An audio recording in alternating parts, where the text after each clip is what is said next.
the civilian employees of the U.S. Air Force. They're not in the military, yet they take the same oath. They don't wear the uniform, but they stand shoulder to shoulder with those who do. They're patriotic, hard-working Americans. They are the everyday heroes of Air Force civilian service.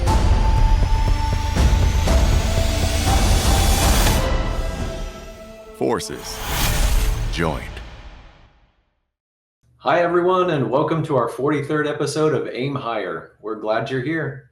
I'm AFCS Marketing and Brand Management Specialist Ryan Schneider, and I'm going to be your host tonight. You know, most of us didn't get where we are by accident. Somewhere along the way, something pulled us forward. A moment, a mission, a mentor, or maybe just a quiet belief that we could do something that mattered. That's what this episode's about. No job titles or tasks, but the real reason we get up in the morning and do the work that we do. We call it the driving force. It's what motivates us to not just push the boundaries of our profession, but of ourselves. It's what keeps us learning, growing, and more than anything, showing up for others. Tonight, you're going to meet two incredible AFCS employees that will not just tell you what they do, but why they do it. But before I introduce you to them, let's start by getting to know you, our audience, with the first of two polls this evening. What drives you in your career? When you think about your own driving force, what motivates you most in your career? Is it A, making a meaningful impact, B, providing for your family, C, constant learning and growth, D, leadership and mentoring others, or E, a stable and secure future? We'll give you a few minutes to just look those over. Let you punch in your votes here. All right. Looks like about 50% of you won over the poll this evening with making a meaningful impact. So we love that here at AFCS. It says a lot about the group, the purpose, it's top of mind. We're excited to hear more from you a little bit later on in the show, but we want to hear from our guests right now and how their work connects to something bigger than themselves. All right, audience, thanks for being a part of tonight's show and taking part in our first poll. It's time now to introduce our guests for tonight's webinar. Joining me this evening is Mr. Kenneth Oliver and Ms. Brooke Jenkins. Both of these panelists were selected because of their infectious positivity, their relentless dedication to the mission, and outstanding support that they dedicate to their teams each and every day. Not only do they exhibit their driving force on a daily basis, but they help others find and hone their passion and motivation. Ken, let's kick it over to you. Hi, I'm Ken Oliver. I serve as the Chief of the Civilian Sustainment and Transition Operations Division here at the Headquarters Air Force Personnel Center, also known as AFPC. I've been part of the Air Force family most of my adult life, first in uniform and now in civilian service. So across the years, whether on active duty or as a civilian, one thing's remained constant. I'm here to serve the mission, lead with purpose, and hopefully leave things better than I found them. These days, I lead a team of dedicated HR professionals supporting airmen across 76 Air Force installations around the world. And I take a lot of pride in making sure that they have what they need to do to succeed. For me, it's always been about the people and the mission. Thank you, Ken. We're glad you're here with us tonight. Ms. Jenkins, the spotlight is yours, ma'am. Would you mind sharing your background with the audience? Absolutely. Hello, everyone. I'm Brooke Jenkins, and I'm currently serving as a contracting career field team administrator with Air Force Civilian Service at the Air Force Personnel Center, or AFPC. My background is in engineering and contracting, but recently I stepped into a 3-year career broadening role with the contracting career field team because I wanted to see the mission from a new perspective, right? And support our airmen in a different way. So in this role, I get to help the contracting career field team with recruitment, hiring, development, and retention of the Air Force's civilian contracting workforce. I co-manage the Premier College Intern Program, also known as PSIP, and I support other renewal team planning like the Copper Cap program under Workforce Renewal. For me, it's always been about learning, growing, helping others along the way. So whether that's through a new process, a piece of advice, just being the person that someone can count on, I'm here to serve. And I'm really honored to be a part of today's conversation with you all. And we're glad you're here. A wonderful introduction, Brooke. Thank you so much for being with us. All right, our first topic of the evening is discovering your driving force, exploring the initial inspiration behind your career path. So, Ms. Jenkins, what initially inspired you to pursue a career with Air Force Civilian Service? So actually, my entire Air Force journey has been about family, like my blood family and my chosen family. Both of my parents are retired Air Force, and I wanted to actually get closer to where my mother is when I took this role um, in AFPC. My grandparents lived in Ohio near Wright Pat Air Force Base. And when I started my Air Force career, I was trying to get closer to family. And that's what ultimately influenced my jump from the private sector into civilian service initially. Um, then I got my feet wet and I've really fallen in love with the career ever since. I celebrated my 8 year anniversary actually a few weeks ago. And I know it's not 40 years yet, right? But I've made it this far. So I'm going to keep on going. 8 years is nothing to take lightly. So I'm glad that you made it. Congrats on your work anniversary. I hope to be there someday myself. Now, you said you were interested in getting closer to family. Where were you at when you were making that decision? They were in Ohio. You were where? I was in Atlanta, Georgia. I was working as a chemical engineer. I'm an engineer by education, and I had been working as an engineer for quite a while by the time I decided to make that switch. So, going from being an engineer to actually buying airplanes, it was quite a bit different than anything that I had ever expected, right? So, it was very eye opening, but in the best possible way for me. Awesome. Well, we're glad that you switched paths and made the decision to become part of the Air Force Civilian Service family. Thank you, Ms. Jenkins.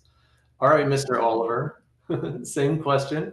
What initially inspired you to pursue a career in government service with Air Force Civilian Service?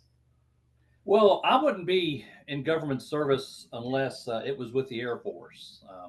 My entire adult life, I've been with the Air Force. I spent 23 years on active duty, retired from active duty, and came over to Air Force civilian service as a career airman. So basically, I don't look at what I do as a living for a living. It's just a job. It's my profession to be a professional airman. I think it's important, in life that we serve things bigger than ourselves. And I love my Air Force. That's why I chose this career. Even after I retired from active duty, I came straight to the Air Force Personnel Center because I wanted to continue to serve. Well, we appreciate your service, Ken, and appreciate your dedication to continue serving. All right, next question is how did you identify your personal driving force? And that doesn't necessarily mean like before you joined AFCS, it could have happened last week or even years ago. So, Ms. Jenkins, let's go back over to you. How did you initially identify that driving force, that motivation kind of to do what you do every day? Yes. So if we're going like way back in the day, I always wanted to be an astronaut, a doctor, and an engineer like Mae Jemison. She was my idol growing up.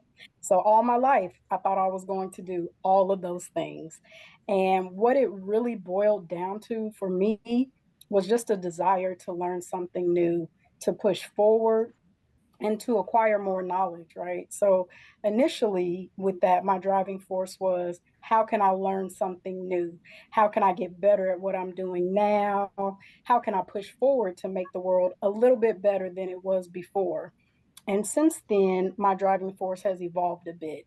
I'm still very much a chaser of knowledge, but since starting my own family, it's shaped more into how can I use this knowledge that I've acquired to push things forward for the better and for other people. So now it's more about helping my family, helping the public, things like that. That's how my driving force has evolved from being younger to now being a more, let's call it seasoned professional.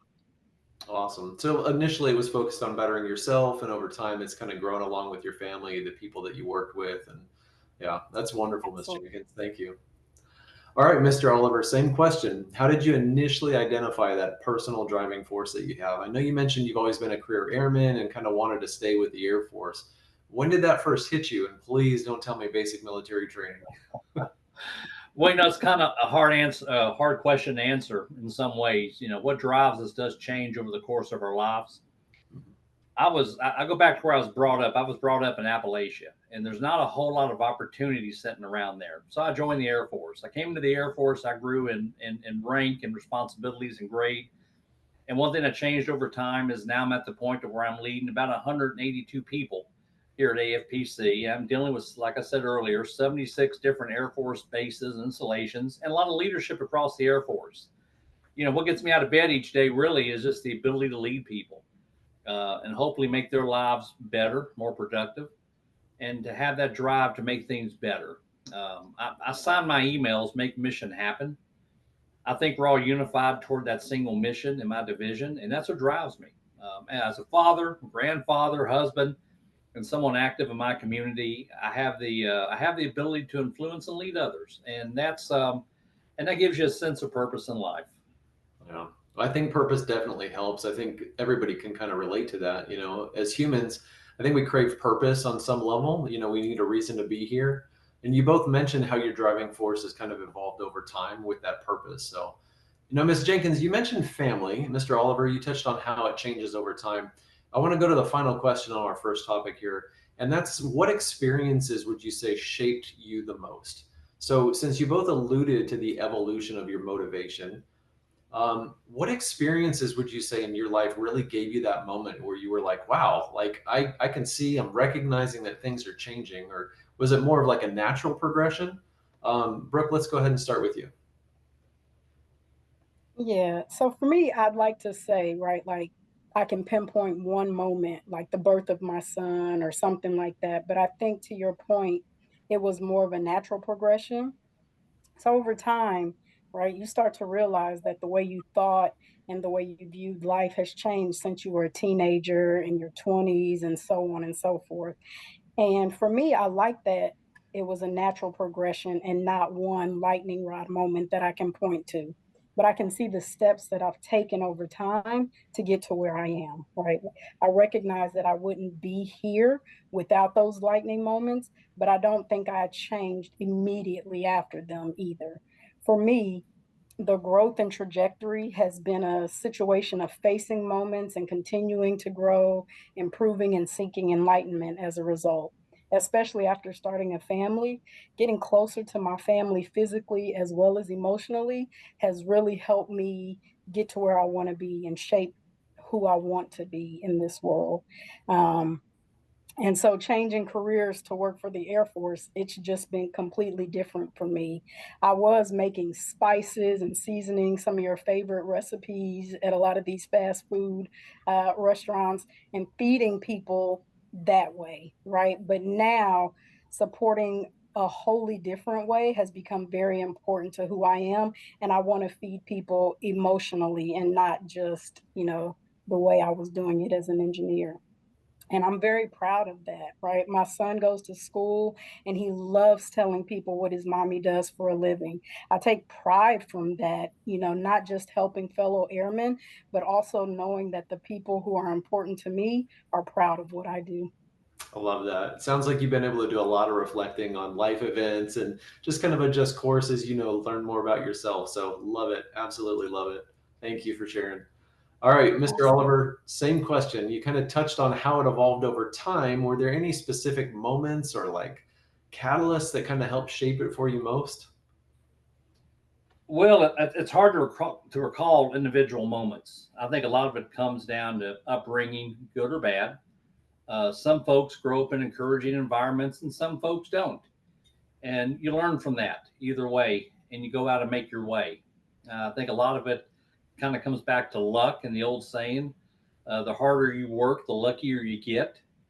Those transformative moments, if you want to call them that, are really about work ethic and developing a work ethic. And something I try to instill in my children and my grandkids, just like it was instilled in me over the years in the Air Force. A lot of it comes down to asking yourself, what are you doing today? We all have options. One of those options is to go to work and work hard, and hard work can be its own reward, I believe. So it's hard for me to pinpoint a single event. I'm sure I've had moments where I need to go down a different path, but overall, I think it's the work ethic. It's who we are in our profession. Well, that makes sense. And like you said, you get up every day, you ask yourself, what are you doing or what could you do? And you mentioned, well, both of you mentioned knowledge, growth, and how that evolves, and that, starts to include your family and those folks that you work with. And as you said, Mr. Oliver, leadership wasn't something that was, handed to you right away. But I think as you both progressed through the ranks and roles at AFPC, started realizing who you're shaping and those folks that you're working with and stuff. And that motivation really comes from the people and the purpose that you get to help carry forward. So, Well, let me add one thing to that. I've also learned over the years that I like to eat. I like to have a roof over my head. I like to drive a car versus walking. And that's also kind of a motivator as well. So, I feel that a bit of Maslow's hierarchy of needs. Others, just like the sheer miles between us and the office, kind of makes it a necessity to drive a car. So I totally get that. All right, let's move on to topic number 2, which is overcoming obstacles. So now we get to talk about some of the challenges that y'all have faced. Can you share a story of how you overcame like a significant challenge in your career? Ms. Jenkins, we'll just like before, we'll start. We'll let you start off with this one. Any challenges? Yeah, just challenges in the work world. For me, especially coming from the private sector, it was probably seeing all the changes coming down the pipeline and so on, and really taking that time to reevaluate what I wanted to do with my life. Like, how can I continue to serve my purpose? And was where I was still the right place for me to be to feed that purpose, right? So that challenge for me was more of an internal shift, figuring out if I was where I needed to be or wanted to be. I talked with my family. I tried to better understand what changes and decisions would do for us. And it was a very step by step methodical process, right? I looked at my options and asked, if I made this decision, what are the ripple effects? So, not just a game of checkers, but kind of like chess. What are the moves 3 and 4 steps ahead, and how will that affect us?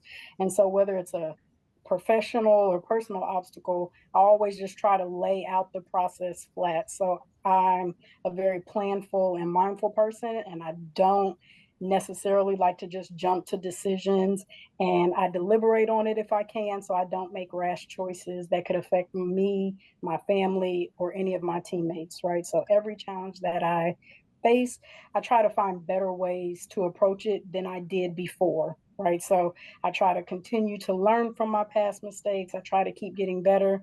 And I want to be that model for others, right? Not a judge. So I try to walk the path and live that in my life. That's really sound logic there, Miss Jenkins. Thank you. I love that you mentioned the ripple effect and you're thinking like a chessboard and, a few moves ahead, but the ripple effect and how it affects others and those around us. I know for you, that's family and, your loved ones, but now that you both are in leadership positions, that could be, subordinates as well and folks that you influence every day. So, Mr. Oliver, before I come to you with the same question, I do want to touch on a few things Miss Jenkins said. You mentioned strategy, thinking about how decisions affect others. Looking ahead, it makes me wonder, did you ever find it challenging to stay motivated, especially like when others were relying on you? Oh, absolutely. Right. It can get hard, and it does get hard. It's very easy to lose sight of what's important and lose that motivation. But for me, I just keep going back to my family and faith to help center me. I always go back to them. And it's funny, like in my cubicle, from every angle, you can see pictures of my family, and all of my teammates come up and ask, like, why is it that you can see your family no matter where you turn in your cube? And I tell them it's because I love to be reminded of what motivates me the most, right? When I'm feeling down, I look up and see a smiling face. I'll remember that happy memory in the picture, and it just brings me back to center and it grounds me, right? So the other day, I was telling my team how like the Ring doorbell cameras capture the Mhm. funniest moments, right? Bloopers you wouldn't even otherwise see or know about, but because you have these cameras now, it's all out there in the ether. And sometimes when I need a pick me up, I'll just watch one of those silly videos, right? It doesn't have to be a huge moment that centers you. It can be something small that helps you just breathe and reset, a funny joke, a memory, a pet being ridiculous. It just brings you back to who you are and why you're doing what you're doing. Wow, I love it. Totally can relate. I have a digital frame on my desk that scrolls through all the pictures of last 20 some years. And I Yep. think you're right. Surrounding yourself with those reminders, it keeps you going. It helps motivate you. So thank you for sharing that. All right, Mr. Oliver, same question. Can you share a story about a significant challenge that you faced, maybe some point in your career, maybe even include some learning strategies or something that you learned to kind of get through it? Yeah, I mean, it's kind of hard to pinpoint one thing. Challenges happen personally and professionally. My personal faith carries me through it. But one thing I remind people of, somebody out there is always having a worse day than you. I tell my branch chiefs and my team chiefs, if you think you're having a bad day, remember someone out there is having to go to a funeral for their parent or maybe for their own child that day. Keep things in perspective. I had to write a check a couple of weeks ago to the IRS. I wasn't thrilled about that, but even so, I'm blessed. I'm fortunate. So I've got a lot to be thankful for. And I think bad things happen to good people, but you've got to have the sense of purpose every day that you may be having a bad moment, a bad day, but it'll pass. So being focused on that. We've all had career setbacks. We've all had missed promotions and not getting selected for something, but you always got to look at the big picture. Love it. Miss Jenkins mentioned using photos as reminders. Do you have anything like that that helps kind of keep you centered? I can't imagine, that Ken Oliver ever needing extra motivation, but I got to ask, pictures, quotes, rituals, anything that you use? Well, I've got a picture of my grandchildren behind my desk at work, and I've got 9 grandchildren, 8 from one daughter for her and her husband, and so that keeps me grounded. As Brooke was talking about, looking around and seeing those people that are most important to you is important. There's not one quote. There's not one quote I go back to all the time, but knowing at the end of the day, when it's all said and done, I hope that my headstone says wonderful father, husband, grandfather. I know it's not going to say supervisory HR specialist. Okay. I absolutely understand and agree with that sentiment. All right, this is the fun one I was excited for since you're both leaders and capable of inspiring others. When we talk about driving force, the ongoing motivation, how do you channel it into inspiring your team or your organization, just the folks that you work with every day? Miss Jenkins, Mr. Oliver, either one of you can, share a tactic, something that you do to kind of get yourself in that zone, maybe a pep talk in the mirror if you're not embarrassed to share. We're all ears. Please, Miss Jenkins, we'll start with you again. So I went from being a procuring contracting officer or PCO into this career broadener role with AFPC. And I made the very pointed decision to do that because I wanted to get into a role where I could see and support a different aspect of the Air Force and really look at how I could serve airmen in a different way, more from this HR leading support position. And for me, that's really just about showing up. I try to be there for people, not just when things are going great and everything is wonderful, because a lot of people are around then. I want to be there, through all times of the life story, right? I like to check on people randomly. Last week, one of my old program managers popped in my mind, and I just sent her an IM on Teams, right? We hadn't talked in a while, and I just wanted to check on her. And I try to be that type of person who checks in, who walks that walk and talks the talk. I want to know how you're doing. I want to be there for you and check in on you. You know, One of my coworkers calls me the social butterfly in the office because I'm always flitting around and checking on people and things like that. And what I found is like serving people is my passion, and maintaining those relationships it's very important to me. Even if it's just a team's phone call or a quick check in, I want to make sure that I'm that person that others know that they can lean on or, celebrate their wins with. Love it. There's two things that stuck out with what you said. Number one was just showing up for your team and for others. The second thing was reaching out to someone when you think of them, not putting it off. I mean, that's something that I started doing last year, and usually if you're thinking about somebody, there's probably a reason for it. That universe is sending you vibes. So that hits home for me. I try to do the same. Definitely. Absolutely, right? Just being there for people. And I've gotten to the age now, which I won't share with everyone here, but I've gotten to the age where I'll check in later turns into never, right? And so while that person is on my mind and while I have that moment, I try to do what I can to reach out to them, even if it's just a text. Yeah, I feel it. All right, Mr. Oliver, same question. How do you use your driving force, your motivation to kind of keep people positive, inspiring, leading others? Please share with us. Great question. One thing I preach a lot is teaching people the why and not just the how. I can hire folks all day long to press buttons, but teaching them the why they're pressing those buttons, the foundation of what they're doing, that's key. General George Patton once said, and I'm paraphrasing this, if you motivate and train people, then get out of the way, you'll be amazed by what they can do. Let them make decisions, let them use sound judgment. People enjoy their jobs more when they feel like they have control over them and they're not just following a checklist. Teach them the mission, teach them the why, let them own their work, and they'll surprise you every time. I love it. I recently read a book about finding your why, and from a marketing perspective, it kind of talked about the emotional core of what motivates people. Same principle, if you can help, help people find their why, I think, like you said, it's very powerful. All right, so this next question for either of you, for both of you, I'd love to hear from you both, but do you recall a time when your driving force made a positive impact on someone else?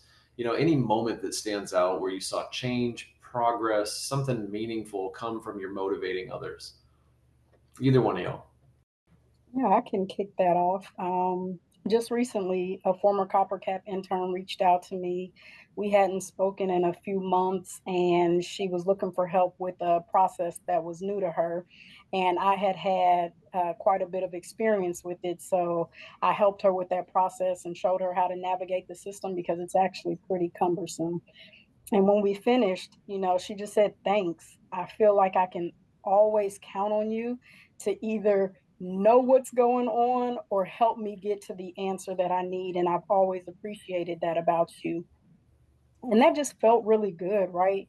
Not just because I was able to help her, but because she knows that I'm somebody that she can rely on when she really needs that help, and that I can help her get to the right person if I don't have everything that she needs to be successful, right? And that's huge to me.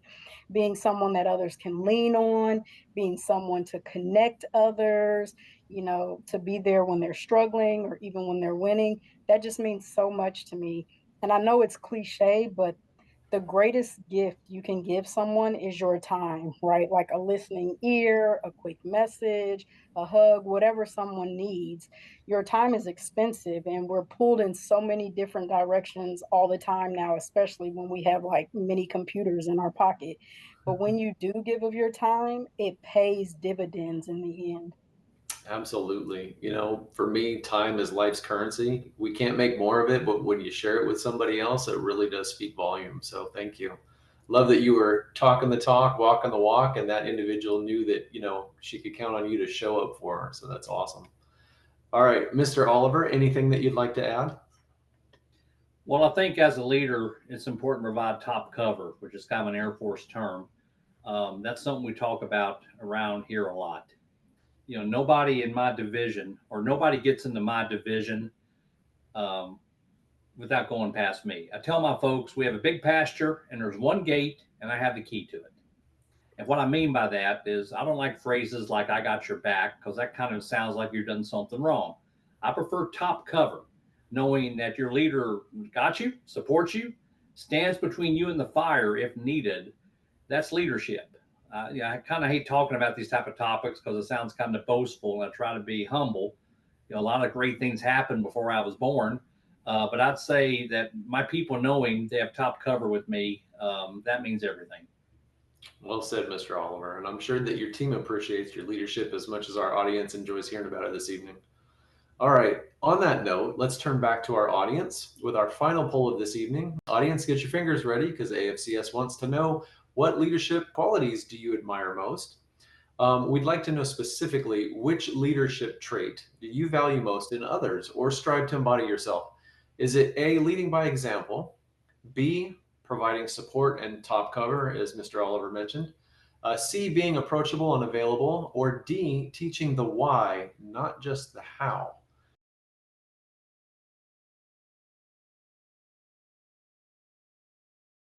All right.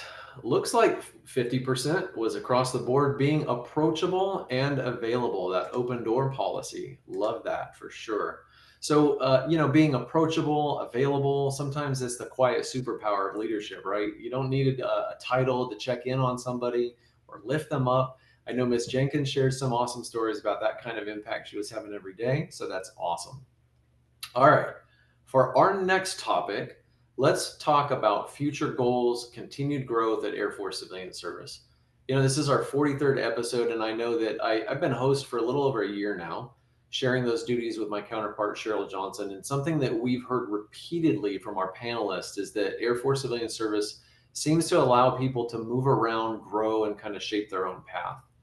Ms. Jenkins, you mentioned changing career fields. Is there anything about staying motivated or passionate, serving others, serving your family, gaining knowledge that kind of helped shape your career's future? Yeah, for me, especially when I applied for this career broadener and was chosen for this role, I found that marrying my thirst for knowledge with my passion for serving others has worked really well for me. And sometimes you just have to step out on a limb. And I know that's difficult, right? Because I'm such a methodical person, but sometimes you have to do it or even jump off of it just to see where the wind takes you. And now, even in my pursuit for knowledge, I get to combine it with the service aspect here. That's what AFPC has done for me, right? It helps me grow, learn, and then use what I've learned and what I know to help others get there, right, to their next steps. And so, wherever I go next, whether I stay with AFPC or go back to a traditional contracting role, I know that I'd be a better PCO or contracting officer and hopefully a supervisor one day, right? I have that as part of my vision. And I still have that thirst for knowledge, but I'm using it to lift others up, right? And I'm grateful that AFPC has allowed me to combine those passions while I'm here. Yeah, we're really. I love your answer. I love that you're sharing it with us. I'm sure the audience is grateful for the wise words that you've been able to provide us. So thank you. Love it. Mr. Oliver, same question. Did you have your sights set on top tier leadership, or did opportunities just kind of come to you as you move forward? Like, explain that to us. Okay. Honestly, I never had like a mapped out plan. You just show up every day, be dependable, learn your job, do it well, and opportunities come. It's amazing how luck finds you when you work hard. I didn't go into civil service after active duty to become a senior leader or GS-15, whatever, but the opportunities came. I think you build a good reputation, and you're noticed by your work and by your ethics and so forth. That's what matters. I love it. That leads us to our next question. And do you have any current goals that you're working towards? And, Mr. Oliver, for you, please don't say retirement because I know you got more in you, but what do you have for us? I ain't close to retirement, but okay. Oh yeah, there's still a lot more I want to accomplish at AFPC and with the Air Force. For example, we just started a new branch down here that we're excited about, doing some great things for our civilian airmen and guardians. Getting it up and running, making things better. It's not a personal career goal, but I'm driven to improve how we do things. One morning I'll wake up and I'll say, okay, I'm done. And it'll be someone else's turn. But for now, that's my drive, just to keep making things better. I like that. You're still thinking about others as you always have been and leaving them better than you found them. So that's awesome. Thank you. All right, Ms. Jenkins, same question. Are there specific goals you're working towards right now? Retirement. I probably think about retirement more than Mr. Oliver does, even though I likely have quite a bit more time before that happens than I'd like to admit. But really, I'm just focused on learning my role here at AFPC. I'm still pretty new to the office, just a few months in. So I'm still trying to play that new kid card. I'm sure that my supervisor won't let me get that off for very much longer.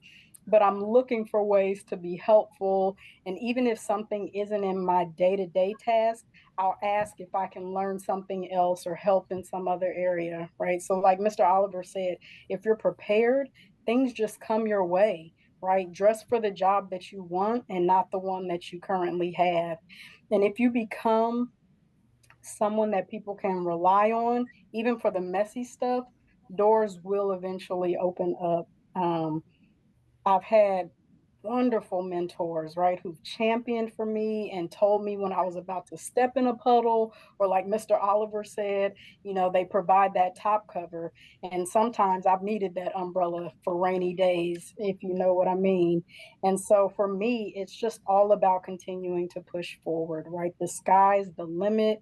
And I want to see what I can accomplish, what I can help others accomplish, and how I can make the Air Force and the people that work for it and the future people, that come to work for the Air Force, the best that it can be and that they can be. Nice. Both you and Mr. Oliver really embody what I believe is servant leadership.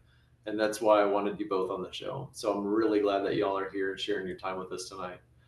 All right, audience, we've reached our final question of the evening. Miss Jenkins, Mr. Oliver, what advice would you give to someone looking to find and harness their driving force? And Brooke, typical fashion, we're going to start with you, ladies first. Absolutely. I would probably just say be open and willing. I know that things are like crazy right now, and it might not always look like the best opportunities are coming your way, but just be a participant. Keep on getting up and trying, dust yourself off, just jump in, try new things, step outside of your comfort zone, and you'd be amazed at the doors that will open up. There were so many times when I wanted to give up, when I just wanted to rest or coast, but I kept pushing. And the opportunities that came from when I had the most adversity were more amazing than I could have ever imagined, right? So push yourself to grow. And when you grow, others around you grow as well, right? It pays dividends, not just for yourself, but for everyone around you. So just keep pushing, right? Keep moving. I know I'm corny, but my favorite quote from Finding Nemo is just keep swimming. So even on those stagnant days, just try something. Just keep swimming, everyone. It's good sound advice. Thank you, Miss Jenkins. Loving it. All right, Mr. Oliver, you can take us home. What advice would you give someone looking to stay motivated? Well, I mean, this sounds odd, but stop looking for a job. Seriously, stop looking for a job and find a profession. There's a big difference in mindset, and I've learned this over the years, and success when you stop chasing a job and start owning a profession and going after a profession versus a job. I love it. Great answer to round out the evening, Mr. Oliver. Thank you. All right, audience, I'd like to shift it over to you. We have plenty of time left here this evening, and we know you have questions. We're very excited to answer them live here. So many of you have already submitted some great questions through the Q&A box. We appreciate that very much. We're going to do our best to get through a few of them with some of the time that we have left. So let's dive in. We had one that came in that says, and I think it's a little bit in conjunction with our last question, what can you tell folks to help keep them motivated? But this one's more specific to Air Force civilian service. So Brooke, Ken, either one of you can answer.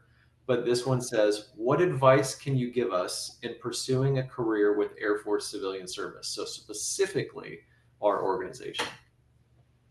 I would probably just say if you have a passion for people and you want to do something that makes a difference on a greater scale, right? So I work every day with interns, right? And so these interns are all over the country. Some of them, they have questions, right? A lot is going on. And so to have a role in AFPC, you've got to be the type of person that wants to jump in there and remove obstacles for people, help them out, explain things to them, and sometimes explain it 2, 3, 4 times, right? So you have to be the kind of person that has patience and is really, really wanting to help and be there for people. And even if you can't do a whole lot in the moment, just letting them know you'll follow back up with them. If you don't have the answer, you'll get back with them. And so I think that's really important for people now, especially, given our current situation. Like, just be there for folks, let them know that you're there. And in any way that you can help, be of assistance. And those are the types of people that we're looking for in AFPC, right? People who just want to jump in and help and aren't concerned with like if that's in my wheelhouse, right? Just try something new and be there for people. That's good advice. Yeah, let me dovetail into that for a moment. as a hiring manager, I've hired a lot of folks at AFPC over the years, and also being in HR itself. What I've seen is that when you look at a position and you're applying for a position, read what that position is, and as you prepare your resume or application process, answer that question. Okay, are you qualified? What can you do for the person hiring you for that position?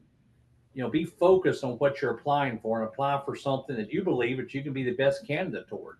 Um, be focused on what you're applying for and have a resume that reflects that. I mean, of course, an honest resume as well. That's my thing. Just read carefully, apply carefully, and write a good statement on yourself in your resume, exactly what you are and what you can do for your future employer. Love it. Very well answered, both of you. Thank you so much for that. All right. Next question we have is Miss Jenkins. You mentioned career broadening. Can you elaborate on what this is?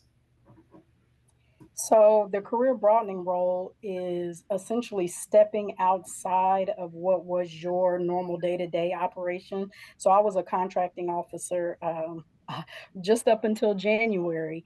And so I worked with the negotiations, the contract write-ups, the speaking with, like, a lot of interfacing with our contractors and mission partners.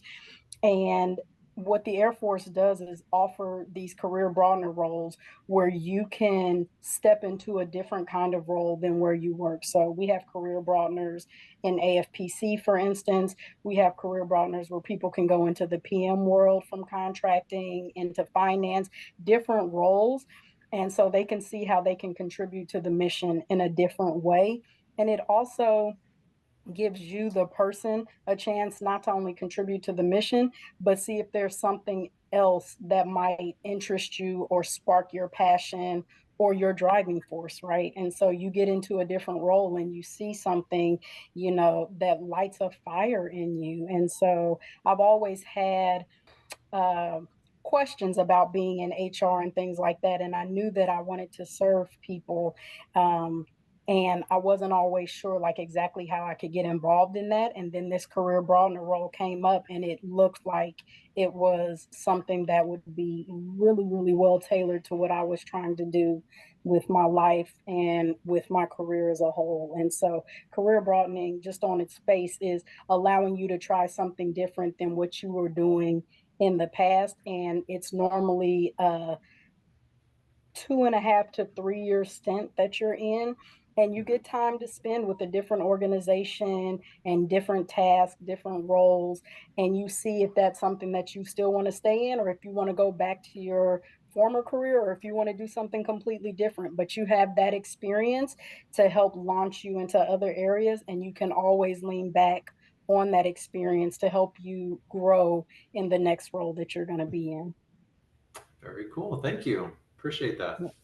It's definitely worth it for anybody who is interested. Yeah, it almost sounds like an internal internship program in a way, It's So almost like that, right? But you're expected to kind of be a subject matter expert almost as well. So it's a very interesting role, and I have loved it so far. It's been really, really amazing. These last 3 months have been eye-opening in the best possible way.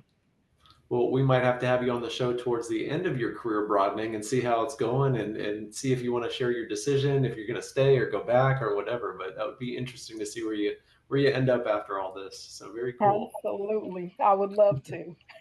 All right. All right. Next question. Is there, and this is for either one of you, is there a mentorship program in place to guide employees in navigating their careers or pursuing further education within AFCS? Oh boy, is there. I mean, there's all kinds of mentorship opportunities. I'll say around the Air Force within AFCS, then we do have a mentorship program, a formal program. We also have, like, for example, within the division I'm assigned to, in the directorate I'm assigned to, we have one internal as well. Every organization I know of out there has an internal mentorship program to include, and also ones at more of the broad agency wide level. So um, yes, we have all kinds of mentorship programs. Matter of fact, right now I'm mentoring 3 or 4 HR specialists from different places around the Air Force. So yes, we have a very active program that does that. Awesome. All right. Miss Jenkins, anything to add on that one? Yeah, and I want people to understand that we have very formal mentorship programs where you can sign up and share like what your passions and interests are, and you can receive a mentor that way. And then we have a lot of informal mentoring, Yeah. right? And so it's just about reaching out to people, and you'd be so surprised like how, again, time is your most expensive thing that you can offer to somebody, but there are so many people in AFPC and the Air Force as a whole that are willing to give up their time to you, in an informal capacity, right? To be your mentor. I have several, and I call on them quite often, like, hey, I'm up against something and I just want to run it by you, right? And so we'll have a quick chat or something like that. And then also going through a formal mentor program as well, right? So that's, regular intervals of meetings, and where they're specifically like, we're trying to get you to this next level and things like that. And so I really appreciate that about the Air Force and AFPC as well, like that they have formal as well as informal opportunities for mentorship, because it hits where everybody is at in their career. Awesome. Thank you. Very well-rounded answers from both of you. I appreciate that very much. All right, looks like we have one more here. Does AFCS provide opportunities for employees to transition across different branches or agencies? Hey, let me answer this first, Brooke, if that's okay, because that's actually what my division does. So without getting into too much technical area, if you're a federal employee with the Air Force on a competitive type appointment, you can non-competitively transfer to the Army or Navy. You can also do a reassignment to Germany or to Japan or somewhere, one of the great overseas locations. If you do that, you have a guaranteed return right to the job you left here in the U.S. That is one thing I would think if I was, starting a career with the Air Force, is the ability to move. And almost a lot of our positions are in one location, but I mean, we have bases all over the world and opportunities all over the world. So you do have that opportunity to move and basically take an overseas assignment for 3 years and then rotate back. Or you can also non-competitively transfer to the Army, Navy, or another DoD component, or actually another federal component. So yes, that's there, and it happens a lot, and it's a great opportunity, folks. Awesome. It absolutely does. I've had several friends that have taken up the overseas appointments, and so they loved it. They've had that experience, and it was, very eye opening and amazing for them. So, not only can you do that, but even within the Air Force, like, I mean, the things that we buy, it's crazy, right? Everything from like paper clips to major weapon systems, right? Like unmanned aircrafts and things like that. I mean, just things you just don't even think about, like in the realm of possibility that you're able to do and buy. And you can go to different organizations and, depending on what your passions are, and go through, succession planning, which is a more formal way to rotate into different organizations and offices, or to something informally where you just reach out and you say, hey, I'm really interested in this. And the next time there's an opening, can you remember me type of situation. And so I've really appreciated that about the Air Force.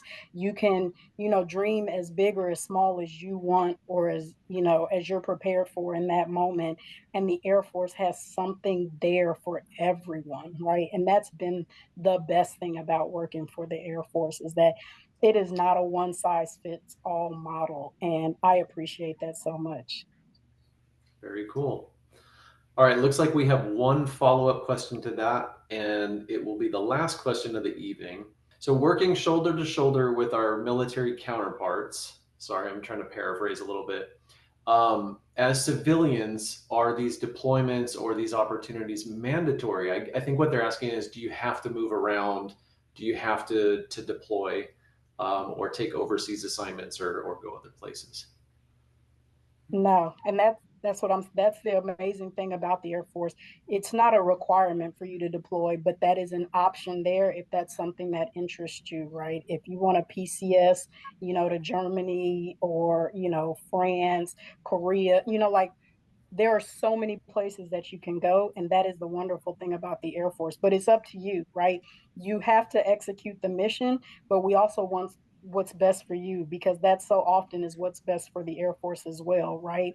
And you have people that'll talk to you about your future very regularly and find ways for you to give to the mission that makes the most sense. So it's not a requirement, but if I, that is something that Yeah. interests you, it's there for you. yes, I mean, just because you're serving in the Air Force alongside our active duty airmen and counterparts, I mean, you're not under the same type of obligation. I'll give you an example. About 2 years ago, I volunteered for an assignment at Ramstein Air Base in Germany. Or basically, I interviewed. It's not a volunteer. You still have to interview. Interviewed and got selected for it. At the same time, I got selected for another position here at the Air Force Personnel Center. So I stayed here and declined the assignment to Germany. Or so nothing is required. You're still a free American. You can still quit anytime you want. Take your ID card and throw it out the main gate and walk off. Okay. So it's not like active duty. I mean, you are a civilian and you have those rights. Highly recommend turning in your ID card. Don't throw it. Yes. Well, Agreed. appreciate the answers. Absolutely love the candid conversations at the end with the questions. So audience, thank you for that. We're going to go ahead and wrap up episode 43 of Aim Higher, the driving force. And definitely want to thank Mr. Oliver, Ms. Jenkins for joining us tonight. I know your time is valuable, right? It's that currency, but just look at how it enriched us all here tonight. We, shared a couple laughs, shared some experiences, and really had a good time. So thank you. Over the course of the last hour, we learned how mission, knowledge, and service go hand in hand. And what we heard today wasn't just about jobs or responsibilities, it was about what drives us. We learned how service evolves, how wisdom and mission go hand in hand, and how most enduring success often comes from not chasing titles, but from simply showing up, right? Lifting up others and giving it all you've got. So to Ms. Jenkins and Mr. Oliver, thank you for your honesty, your insight, and the example you set for the rest of us. We really do appreciate y'all. And to everyone who joined us today, whether you're just beginning your journey or are well into your career, remember that your driving force doesn't have to be extravagant. It just needs to be yours. So own it. Now, before we go, be sure to mark your calendars. Aim Higher has moved to a quarterly format. We will be back on August 6th with episode 44, entitled Tools for Success. Join host Cheryl Johnson as she looks at the training, tools, and total commitment the Air Force invests in its people to ensure success from day one and beyond. To stay in the loop of all upcoming events, be sure to visit afciviliancareers.com/subscribe. And to all of our subscribers out there already in the audience, keep an eye out for the link to register for that next episode. We hope to see you all there. Until then, you can follow us on your favorite social spot. All the links can be found on our main site. Again, that's afciviliancareers.com. We appreciate y'all joining us this evening. Have a great evening, and thanks for helping us keep the lights on. Good night.